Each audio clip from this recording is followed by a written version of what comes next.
Open Challenge, March 9, 2019 by Anna von Reitz. Many years ago, in North Carolina, I was sitting at a table in front of an open window looking out onto a covered veranda and gardens beyond.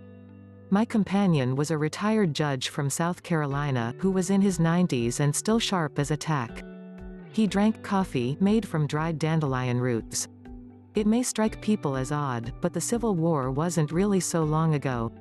My grandfather was born during the Civil War, and this man, old enough to have been my grandfather, was born 25 years after it ended. For him as a child growing up, the wounds and events were still fresh. His grandparents lived through it. One of his grandfathers died in it. His father remembered the Carpetbagger Era that followed. Our conversation that day and for several days following was meandering and thoughtful as he paged through his memories, often pausing to pick and choose his words as well as his topics. He was a careful, methodical, logical man with a shrewd view of the world well honed from 50 years on the bench. At one point, he stopped and shot me a glance and said, "You don't like lawyers much, do you?" And then he tilted back his head and looked at the ceiling and said, "I can't much blame you, but remember, it's the sins you commit that you aren't even aware of that, damn you. Pray to be forgiven for them." We ranged far and wide and deep through the history of the South after the Civil War, and also, unavoidably, through the history of jurisprudence in the South from the Civil War era through the 1970s. He wouldn't allow a tape recorder, so all I have are notes I took down. Among the other things he told me was the fact that the actual states never allowed dual citizenship, even though the states of states did. I underlined that in my notes, because he said it with great emphasis and intensity and roused himself to lean forward as he said it. There's no doubt that he meant for me to catch that bit of information and keep it. The reason, he said, was to forestall conflict of interest.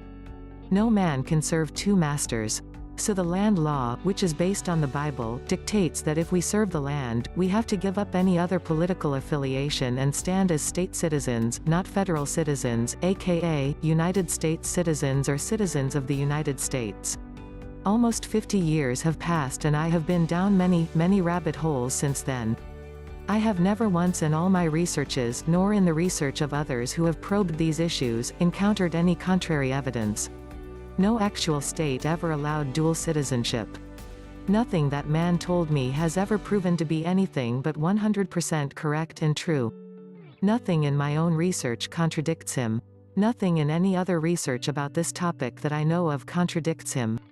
So I am more than willing to stand here and say, if you have proof that any actual land jurisdiction state in this country ever allowed dual citizenship, allowing federal citizens to act as state citizens, bring it now, and I will eat all the crow you want. I'll put a big banner on my website saying, "I was wrong about this," and I will write an article explaining why I was wrong and how many ways I was wrong. But I don't believe I am wrong about this one. And I do believe it matters, because if you assemble oranges you get a bushel of oranges, and if you assemble apples you get a bushel of apples. I am not going to waste my time or anyone else's doing things that can't be done or that don't need to be done. If some foreign corporation wants to come in here and call itself a state and try to foist that off onto the gullible public, they can do so on their own dime and our team will continue to expose them for what they are. No need for a bunch of well-meaning Americans to get sidetracked by something like that. So let's drop the dime and get to the finish line.